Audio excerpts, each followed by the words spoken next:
વલસાડના જીએમઈઆરએસના 3 resident doctor સહિત જિલ્લામાં 4 દર્દી કોરોના પોઝિટિવ। વલસાડ જિલ્લામાં કોરોના વાયરસના નવા કેસ સામે આવ્યા છે।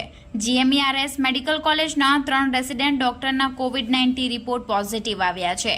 29 વર્ષીય એક પુરુષ ડોક્ટર મહેસાણાની મુલાકાત બાદ પરત ફર્યા અને પછી તેમને કોરોનાના લક્ષણો દેખાયા હતા।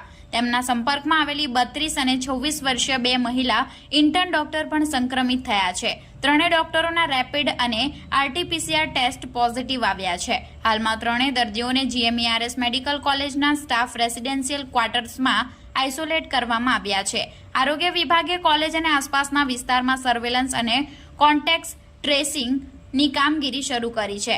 જિલ્લામાં અત્યાર સુધી કુલ 4 કોરોના પોઝિટિવ કેસ નોંધાયા છે। આરોગ્ય તંત્રએ લોકોને અફવાઓથી દૂર રહેવા અને લક્ષણો જણાય તો તાત્કાલિક સંપર્ક કરવા અપીલ કરી છે।